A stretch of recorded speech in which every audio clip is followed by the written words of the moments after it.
Welcome to Insights at the Edge, produced by Sounds True.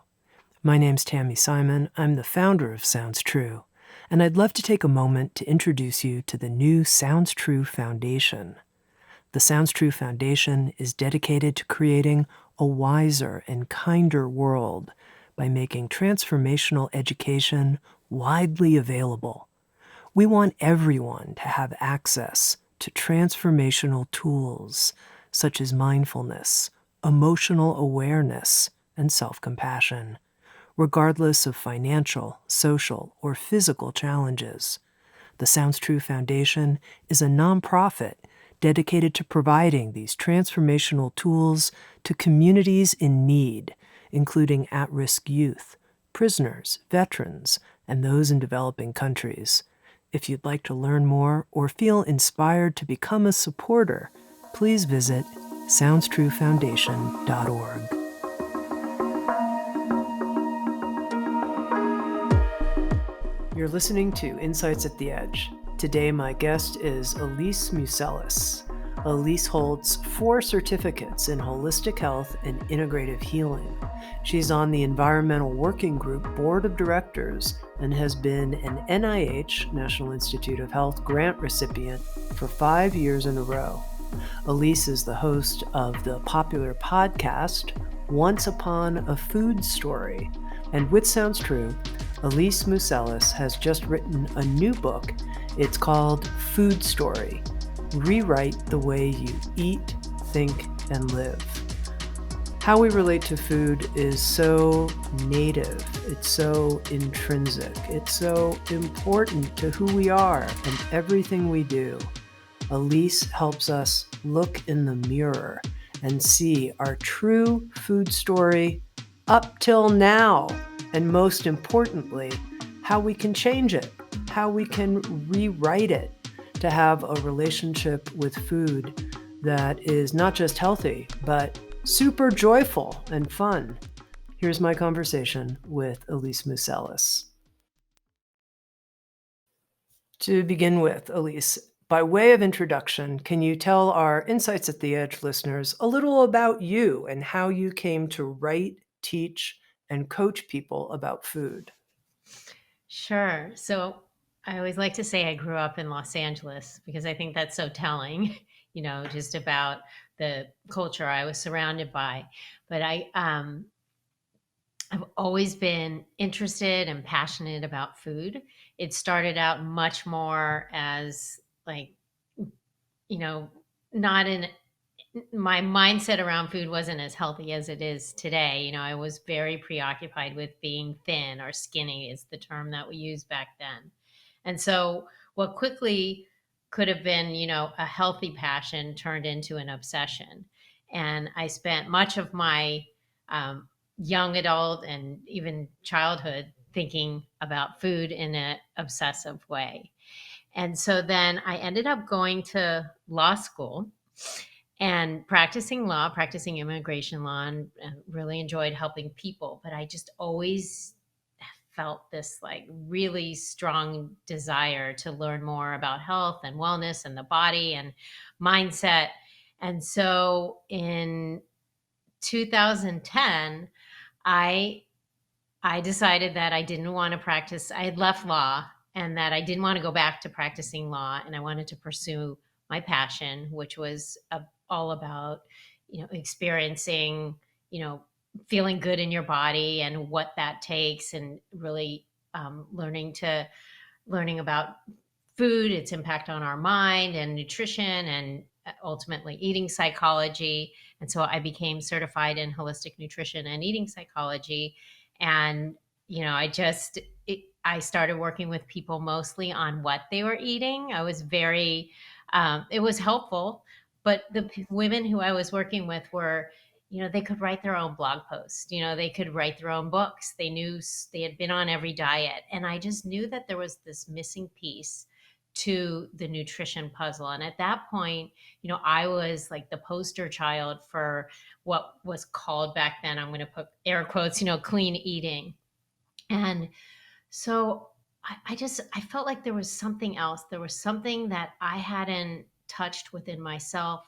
And there was something that I knew could help others feel better too. And I read a book called The Slow Down Diet, and it wasn't a diet at all. It was all about mindset and what happens when you are stressed. And we can talk about what stress means in a little bit, about food. And it was just the biggest wake up call for me. And the author runs the Institute for Psychology of Eating. His name is Mark David. And I called right away and said, do you have are you going to be doing a virtual course? Because they were located where you are in Boulder. And about a year later, they had a virtual course, and I was the first person to sign up. And I learned all about mindset, and I just all about helping the mind of the eater and helping people relax around food and the big difference it makes on your digestion and your nutrient assimilation, not to mention pleasure. And during that time period, I really healed my own relationship with food, and I got tools to help others too. And it wasn't about what they were eating or what I was eating, but we dug deeper into the how, like how you're eating and then why. And it just asking those questions and really bringing in those other elements was so healing for me and healing for everyone I was working with too. When you And say you dug deep to discover and heal your own relationship with food, tell me what you found and how that healing happened.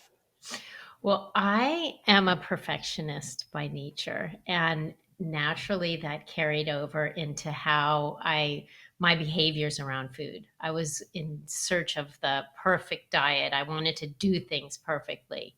And then I learned that all those stressful thoughts create a stress response in your system. So you don't even, it's like back to basics like fight or flight. And you don't even realize that your thoughts can actually impact, like I said, your nutrient assimilation, your digestion, your metabolism, and just how your body processes food. And when I learned that, it was such a wake up call for me because I was eating, all the right things, but then I was thinking, I'm going to call them junk food thoughts. And so that was when I realized that I needed to work on my inside as much as I was working on what I was doing on the outside. That's when it really all came together for me. And your new book is called Food Story, and you write that we each have a food story. What's a food story? What are the elements that make up our individual food story? So, can I tell the background story how I came up with Food Story? Please. Yeah, so because it's related to what we've been talking about. So I was working with all these clients, and I would ask them, so tell me about your relationship with food. And it was like a dead end. You would see their shoulder slump, or you would, oh, no, no, no, that is so complicated. I can't, don't ask me about that. And if it just felt like it was you and food. And so I knew that I had to come up with a different approach. I knew that I had to ask it in a different way. And I had to think about the way we relate to food in a more dynamic way. And so I started to think about it as a story. And when you learn about Food Story, it makes a lot of sense because your relationship with food isn't just about you and what's on your plate. There are so many other things that come into play. It's the messages that you received growing up, right? It's the your culture, what your parents said to you, what you absorbed from the media, your positive memories about food, and your painful memories of food. All of it comes together to form a story. So, back to my clients, when I'd say, tell me about your food story, they'd say, I never thought about it like that. And I said, well, what are some of the major themes? Who are some of the major characters and minor characters? What are some of the different plot twists? How about the chapters in your food story? And suddenly it became much more dynamic and evolving, and it felt like they weren't stuck. And also by thinking about all the other factors that come into your relationship with food or your food story, it suddenly like helped a lot of my clients feel less shameful, and like they understood why they did certain things and it wasn't their fault, that they can understand that those messages impacted them, or the way they were raised really did have, affect their current behaviors and thoughts around food. Now, the subtitle of your new book is Rewrite the Way You Eat, Think, and Live. And in the book, you help people write a new food story moving forward from this point on. But it seems like I first have to be willing to confront my current food story. Why is that? Because I could imagine a lot of people are very interested in writing a new story, but not necessarily going back and sharing the story of what food was like in their family, especially if it was painful in one way or another. Well, I think you really have to understand that to understand where you are today.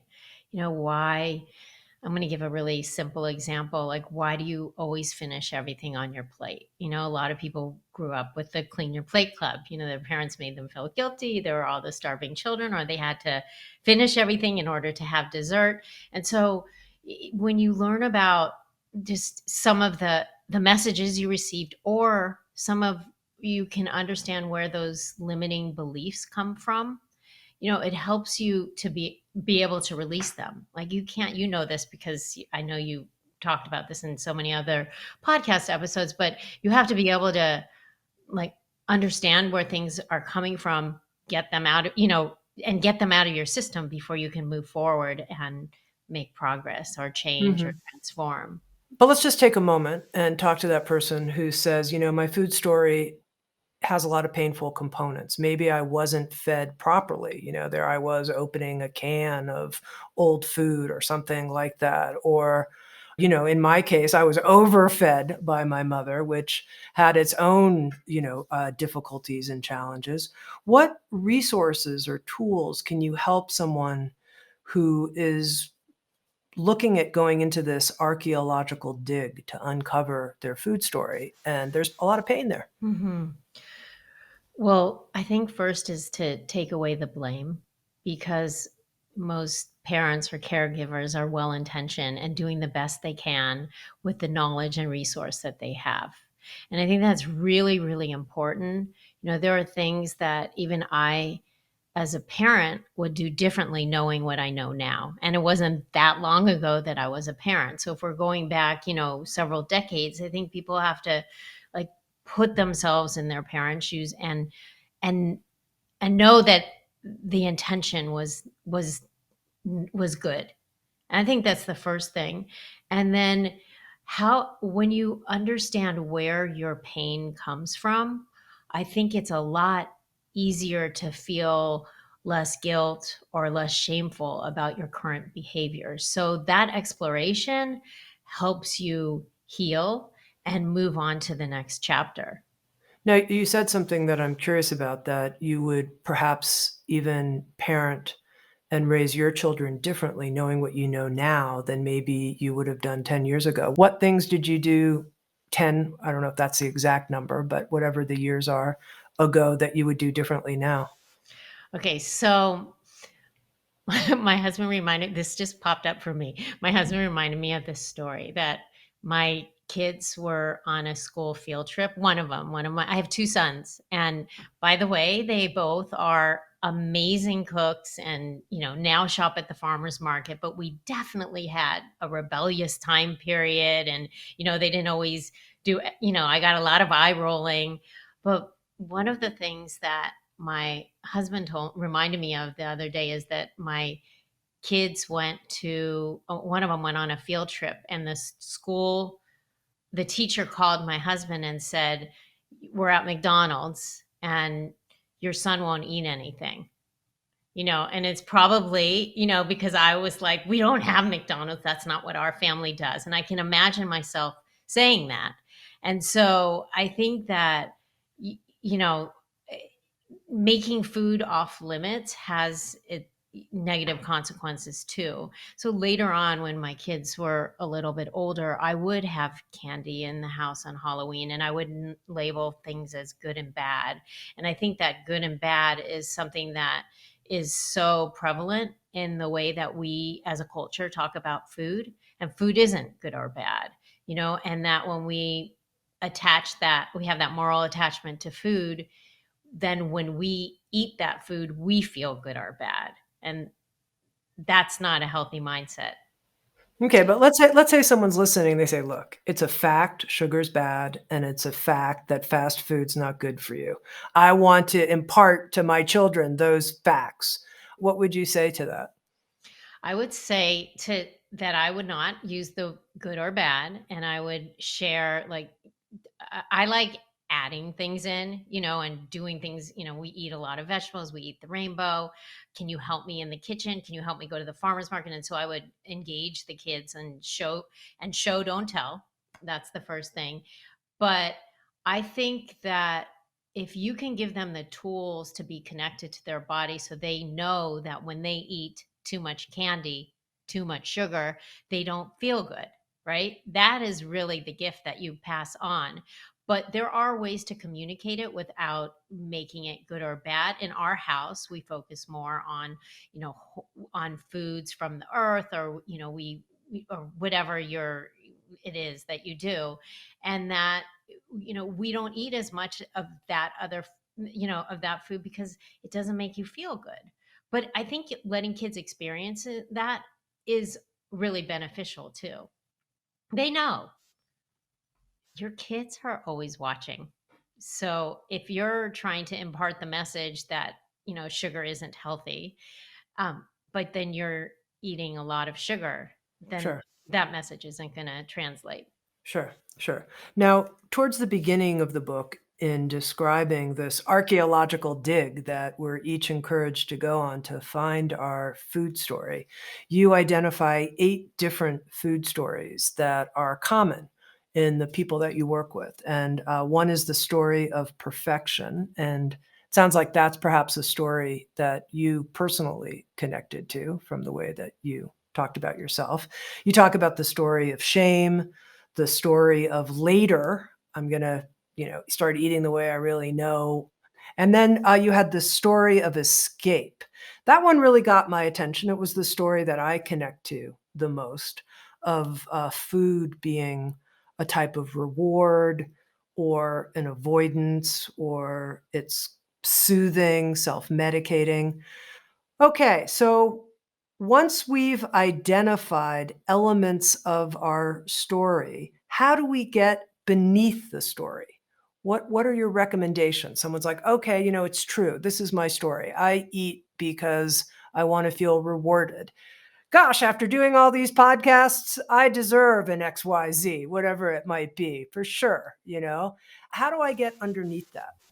Yeah, so that's chapter 2, and I wanted to give the reader who says, I don't know what my food story is, a starting place. So there are 8 themes that people can identify with.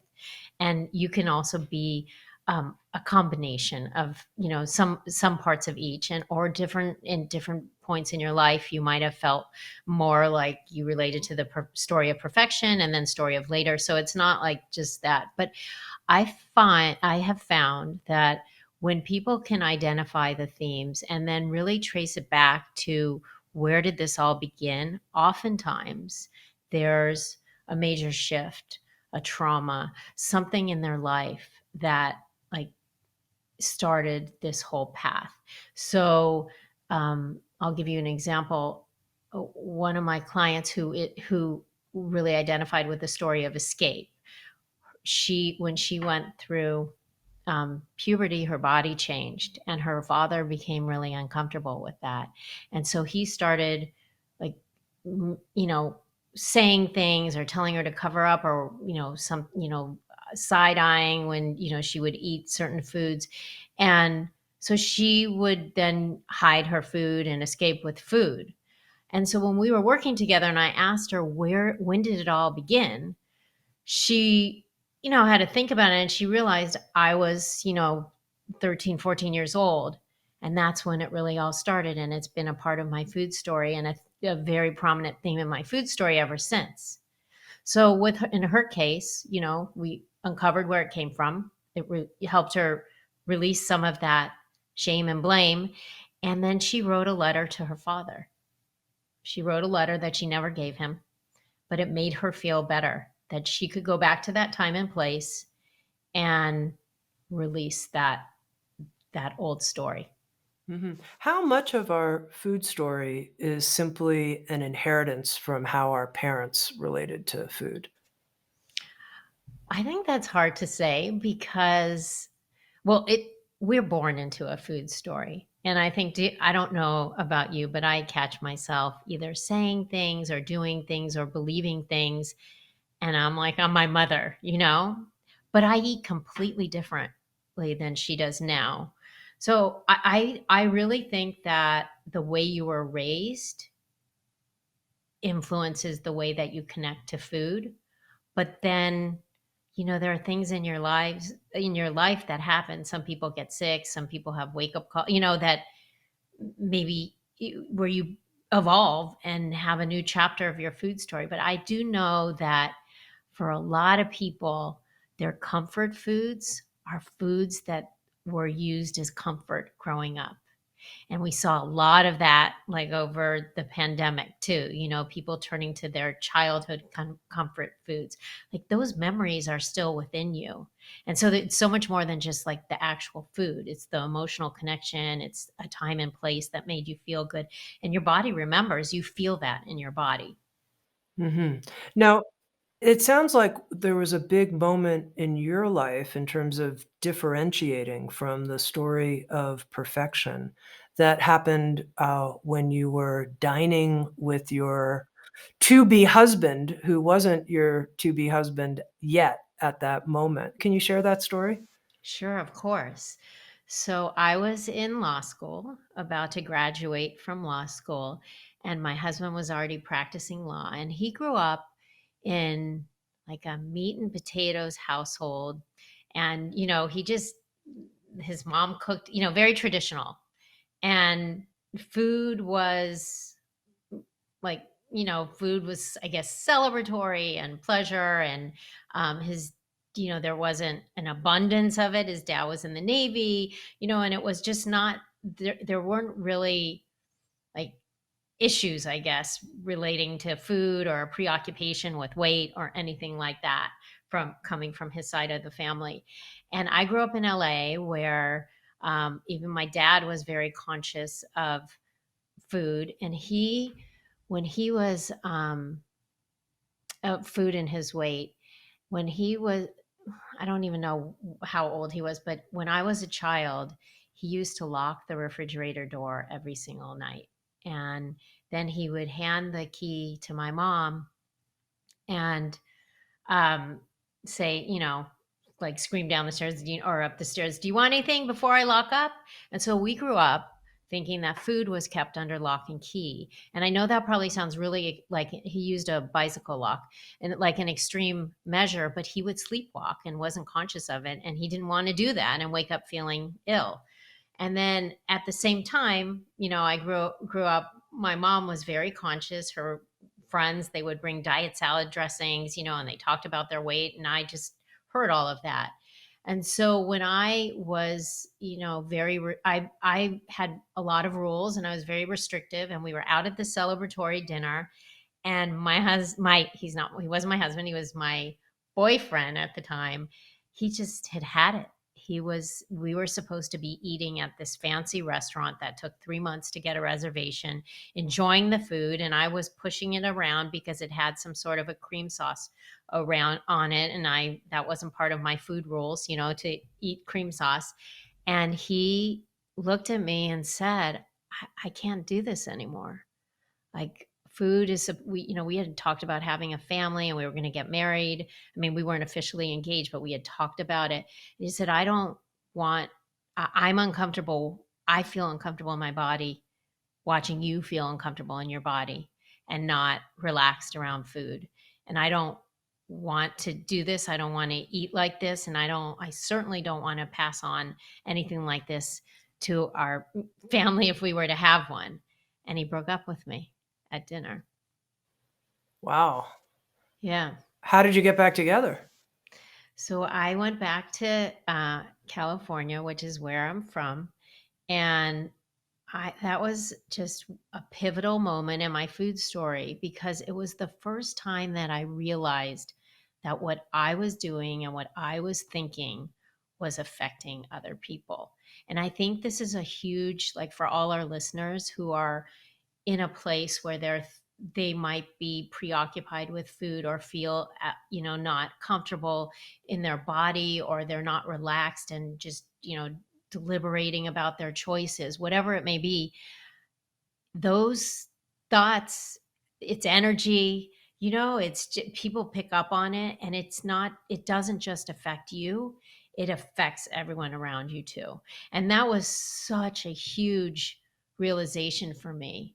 And that's when I really, really started to heal my relationship with food. And it wasn't through education. At that point, I was just graduating from law school. It was really about like taking back the joy of eating, learning how to cook. It was a slow process, but that actually cooking was so healing for me. Because I think when you cook your own food, you appreciate the ingredients, you feel more connected to it, and you want to enjoy it and eat it, not push it around on the plate and worry about the numbers. So that was, How did you prove to this gentleman, now your husband, that you were in a different place? um, well, when we were together, I think it's just obvious. I don't think I didn't. We missed one another, and then when he came to visit me in California, it I was not as stressed about food. I was more relaxed. It was easier to be around me because I wasn't fixated on what I was eating or not eating. Uh-huh. Okay. So what I notice, Elise, in having this conversation with you is that there's a lot of different levels that we could have the conversation. Meaning, in your book, you include recipes, you show the connection between food and mood, and there's kind of like a lighthearted way we could have this conversation. But I'm also aware, and in reading Food Story, for whatever reason, I don't know if it's just my nature or what, I also tuned in to the really deep, I'm going to say, trauma that a lot of people have in their food story. If someone's been anorexic or bulimic, if someone's really has a food story that's riddled with a whole lot of shame and self blame, this can be very deep and very difficult work. And I wonder what you could say to this person who might be listening, who might be saying, wow, we're talking about this and, Elise, so she's a perfectionist. Okay. But, but this is really deep material for me. Right. It is really deep material. And I just want to say that with my certifications, I am not, isn't a book about treating an eating disorder. And that doesn't mean that someone who hasn't recovered, and isn't in a different place with their food story can't read the book and benefit from it. But this isn't a book intended for someone with an eating disorder to recover. So I just want to clarify that. No, it's an important point. Thank you. Yeah. And I do agree with you that this is painful, that this is deep, that this isn't something that is always so lighthearted. But I also think that I wanted to move. I think that the reader might, we all come from different points, but the reader who has really had a lifelong struggle with food, probably knows intimately their story, right? And this will awaken them and in a different way. And instead of just staying stuck there, I wanted a book that helped propel people forward. You have to understand it, you have to go there, you have to like revisit parts of your past that are where there's unresolved trauma, and trauma could be big or small. And I just want to reference that. Trauma can be you're sitting with your sister on the bench and your mom says to you, "Why are you eating that ice cream?" and allows your sister to have it. That's a trauma. A trauma could be boys teasing you on a bus for being overweight. Trauma doesn't necessarily have to be, there's all levels of trauma, but I wanted to create a book that helped people move forward and find the joy that's been lost with eating. Because when you find that, then it spills into all areas of your life. It affects your relationships. It affects the way your productivity, your creativity, and I wanted the reader to get there, and I wanted to be able to take the reader through this 5-step method so that they, and not keep them. You could stay stuck in your past, but help them get to living their new food story. And can you summarize the 5 steps? Sure. Okay. So the first part of the book, and this is the question I get asked all the time, is how do I know my food story? So the first part of the book is discover your food story. And then that's all about, what you and I had talked about, really, really understanding where some of your limiting beliefs came from, recognizing, the source of those limiting beliefs. And then the next section is called release what no longer serves you. And that's where we get into releasing your old food story and saying, that's not my food story now. And then we move into understanding where did the messages all come from? Where are the messages come from that are disconnecting you from your body? And I call that quiet the food noise. And I don't know if you want me to elaborate a little bit on food noise, but food noise is really everything that you're hearing from external sources, and then how are you interpreting that and talking about it internally to yourself. And then the next chapter, this is actually the next part is how not to bring stress to the table. And that's really what you and I had talked about at the beginning, like the impact of stress and why it is so imperative not to feel stress while you're eating and what happens to your body physiologically. And then I'd help the reader reconnect with their body, which is just really about finding, being present and learning about all the wonderful and nourishing things that food can do for you, not to you. And that sounds really subtle, but it's a huge mindset shift. And then the last part 4 actually is all about writing your new food story. And that's where you learn how to make yourself a priority. And I have the reader go through a process where they write out their food story. You don't have to be a writer for that. I made it really easy where you can fill in the blanks. You can elaborate if you want to. And then I get into how, our story, like how life happens, to let yourself be human. And the last part is living your food story. And this was a really fun part of the book to write. It's all about just being prepared, making your kitchen welcoming, about how you can evolve and people would like to say fall off track, but still stay curious and treat yourself with compassion and kindness. And then the last part of the book is the recipes and rituals. And as you had mentioned, they are all by mood. I identified 7 moods that I think people really want to feel, and then give ingredients and rituals and recipes to help you feel that way. All right, Elise, I want to address a certain page in the book where you list some common limiting beliefs about food. And I starred some of them because I realize I have these common limiting beliefs, and I'm imagining that many of our listeners do too. Okay, here's one. I have to deprive myself in order to be healthy or lose weight. That's not true? That's not true. Okay, convince me it's not true. Okay, well, I would want to know when do you tell yourself that, and what do you feel like you're being deprived of?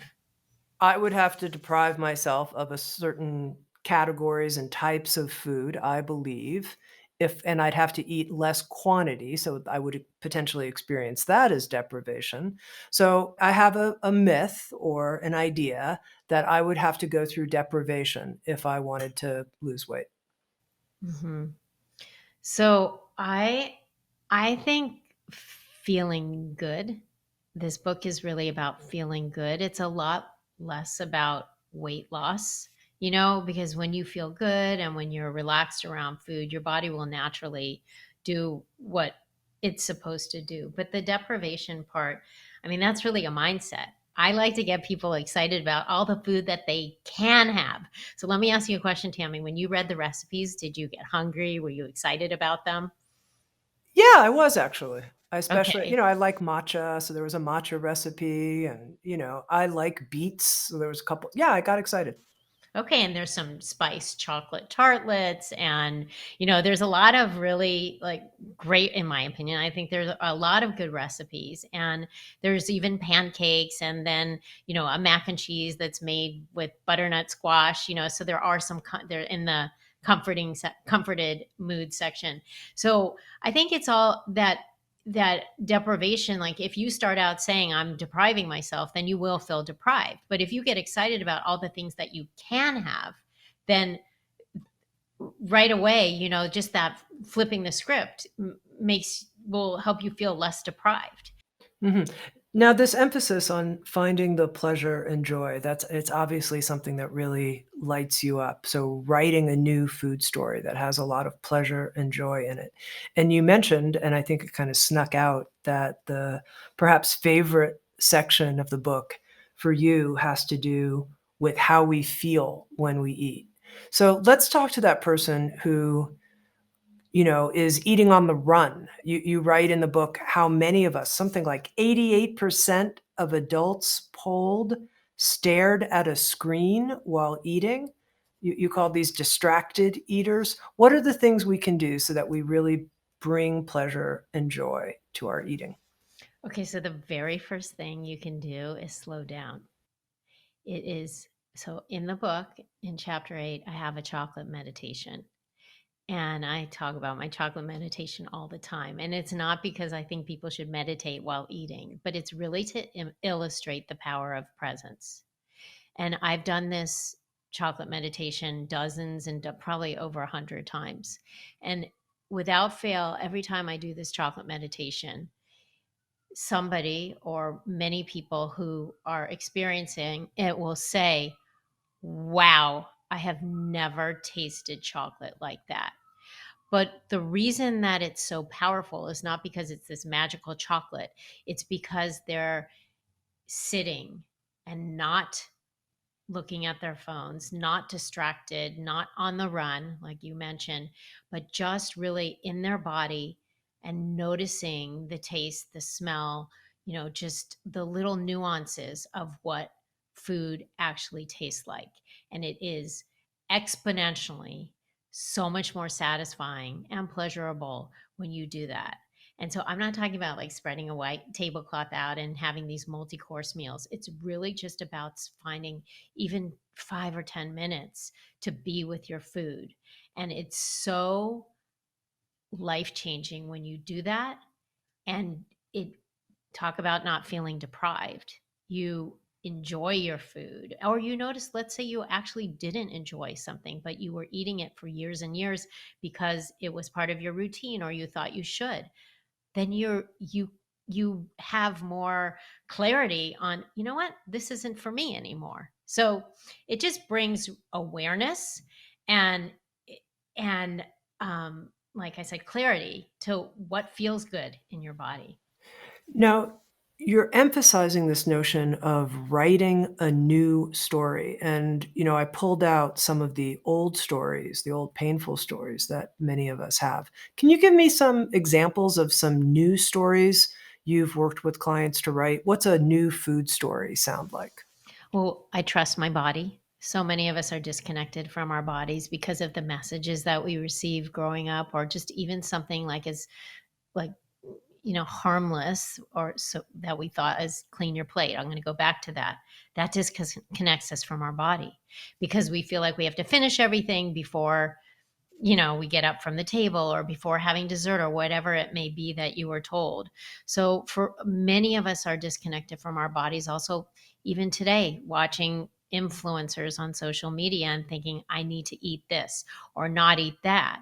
So um, a new food story, you would tune out all of those external voices, the noise, the messages, and learn how to reconnect to the inner wisdom that we all have inside our body. So that's one huge thing that I hope all of the readers, after going through the whole food story method, would feel. Um, that I had mentioned earlier about a tweak in mindset that so many of us will eat something. And I know this was part of my food story, and worry about what food will do to us. And so that goes back to your limiting belief about, weight gain or whatever. Will it make me bloated? Will it make me have a stomach ache? Will it go straight to my thighs? Whatever your you think about food, I encourage the reader to think about everything food can do for you. And that is so empowering. It can give you energy, it can connect you, it can bring you pleasure, you can, feel calmer, or you can, feel comforted. There's so many positive things that food does for you. And so that is part of your new food story. You want me to go? Yeah, I do. I love having a new food story. Let's keep going. I love this part. Okay. I know that in chapter 17, I talked about like old story versus news story. And so I don't remember all of them off the top of my head, but that is, if you read the book and you go through the exercises, you will be able to compare your old story versus your news story. And those are some of what I just talked about. Those are some of the, the things that you will feel once you go through the food story method.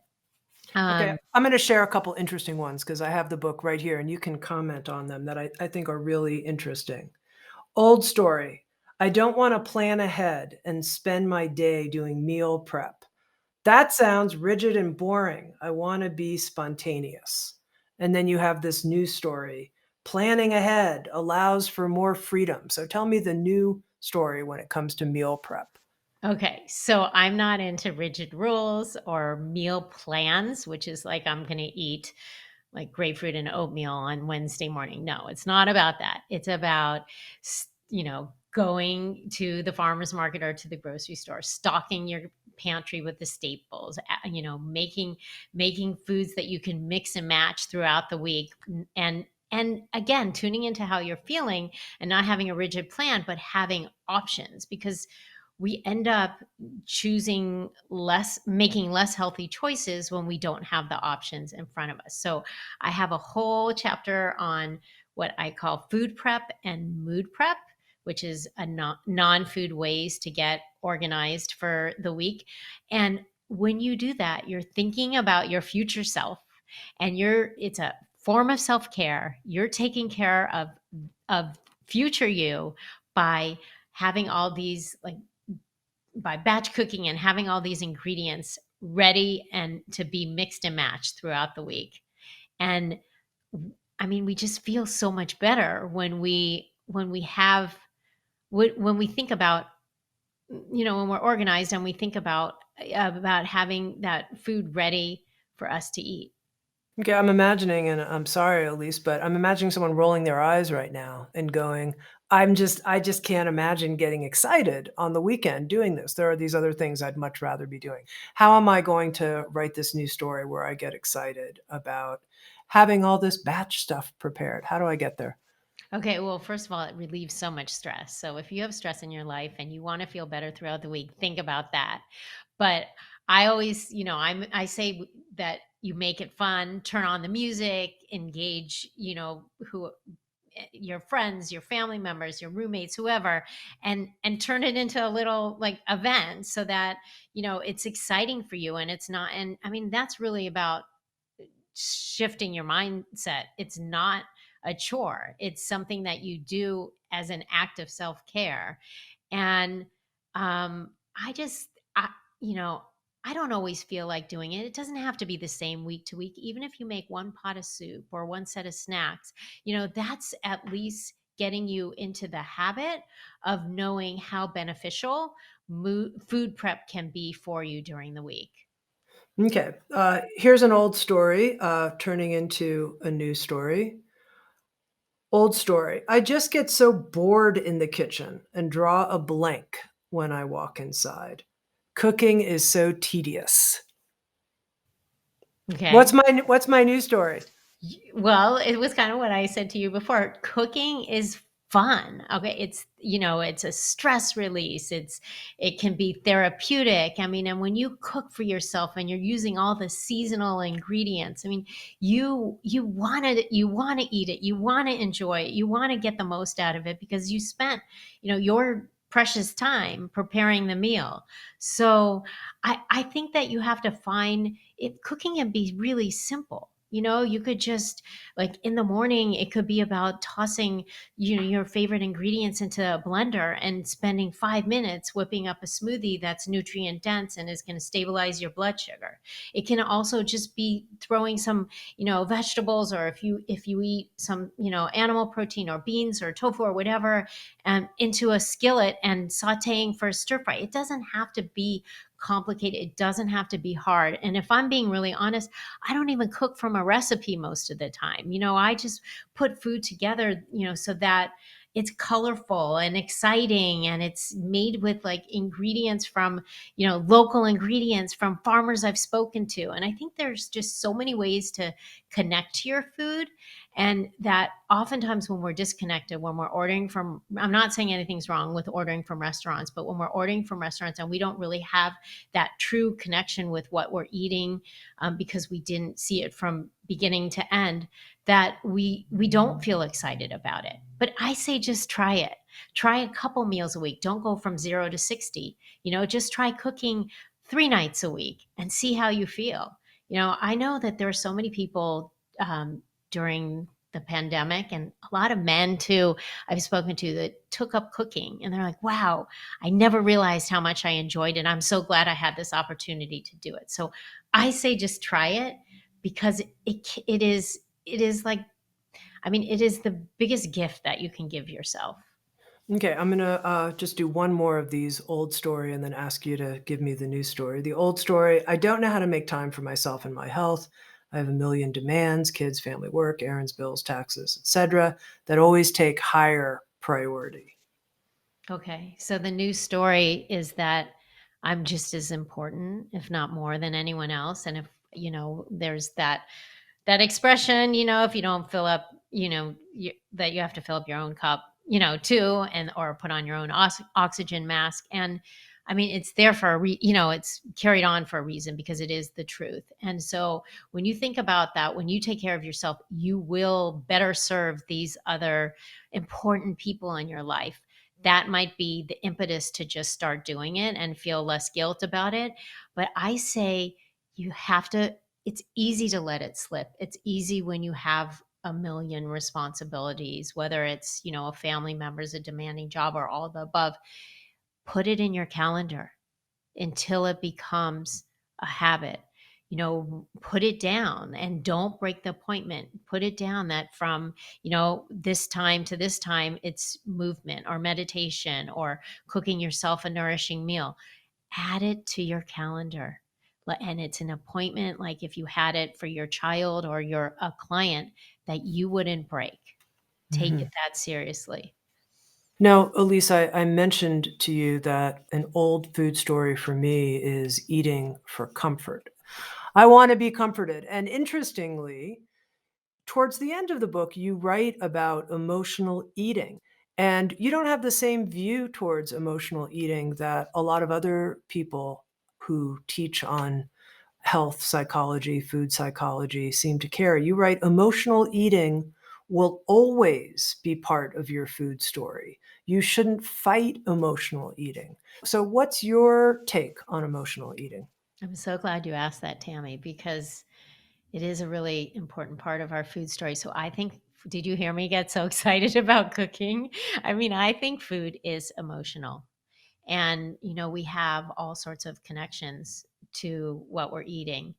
And to deny that is just it's just not true. I I think it adds another element to food that makes it's soul nourishment, but I so when we talk about emotional eating as a negative thing, it's really about when people turn to food, to help them feel better. So if food can help, does in fact help you feel better, like, you're something that your grandmother made, then I'm all for that. I think that where it becomes a little more, murky, and where you really have to do the work and ask yourself the question is, if you're turning to food again and again, like habitually, to soothe, to make you feel better, when in fact it doesn't really make you feel better, then in the book we go through a series of questions to ask yourself, and then alternative forms of emotional comfort that might make you feel better. What about if you turn to food and you eat some of it and it does make you feel better? It actually does. It's like, "Wonderful. That made me feel better." Right. So that's what I'm saying, that's great. If it made you feel better, and you if you feel good about it, then and it wasn't the hug that you were after, or the deep conversation with, someone important in your life, or going for a walk and moving your body and clearing your head, but the food did it, then you know then food is comfort for you in that moment. And we can't deny that it is that. Mhm. Alright.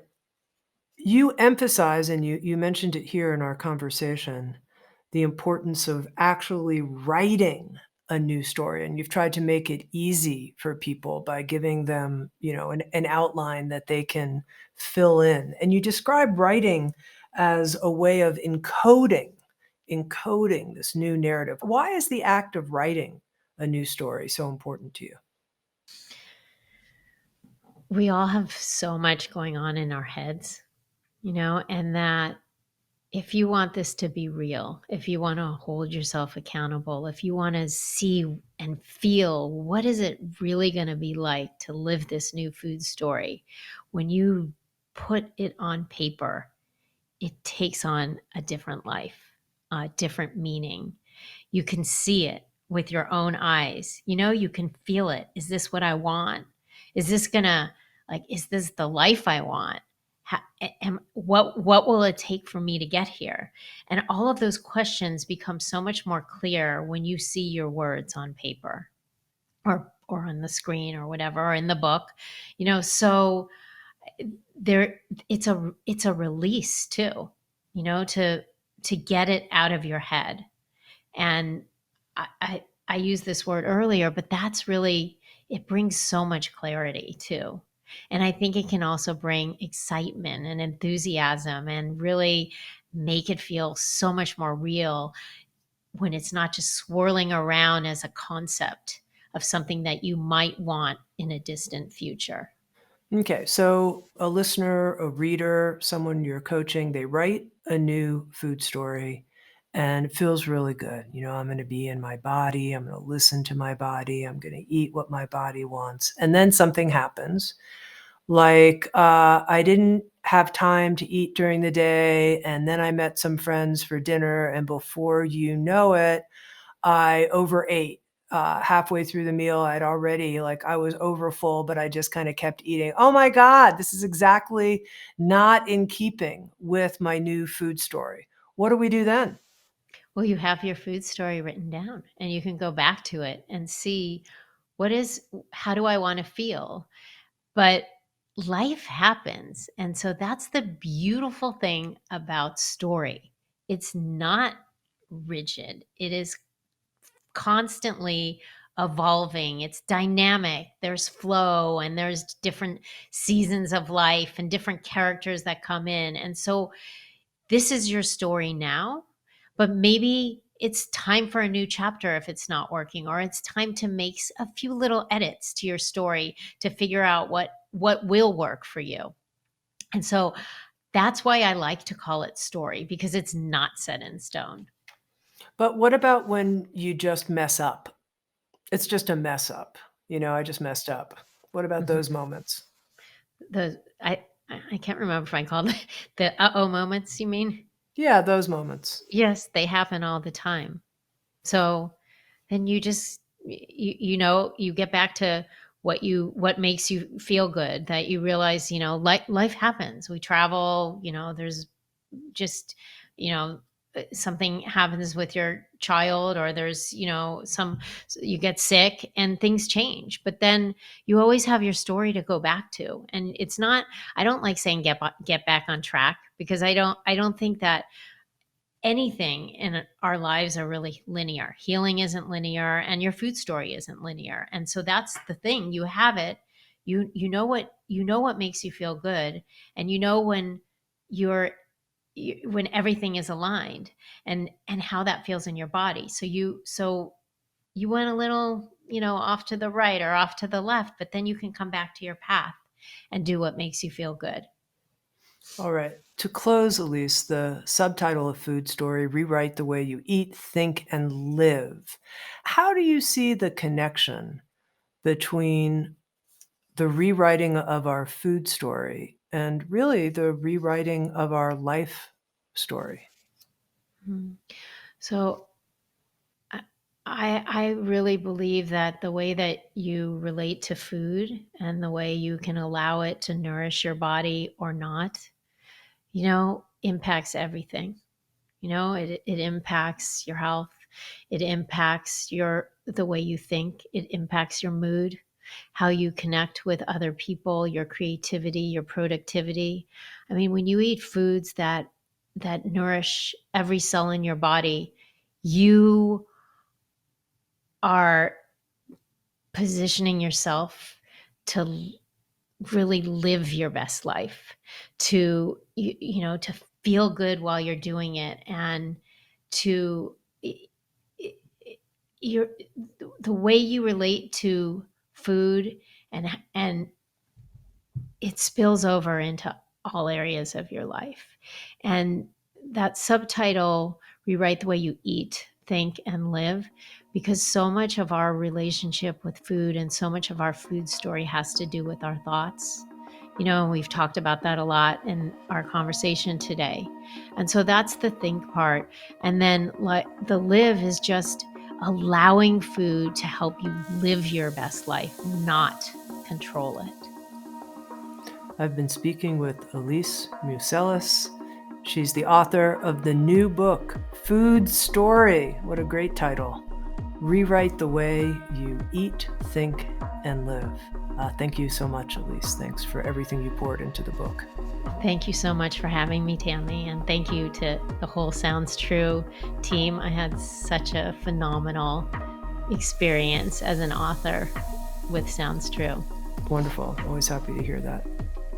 Thank you for listening to Insights at the Edge. You can read a full transcript of today's interview at soundstrue.com/podcast. And if you're interested, hit the subscribe button in your podcast app. And also, if you feel inspired, head to iTunes and leave Insights at the Edge a review. I love getting your feedback, being in connection with you, and learning how we can continue to evolve and improve our program. Working together, I believe, we can create a kinder and wiser world. SoundsTrue.com, waking up the world.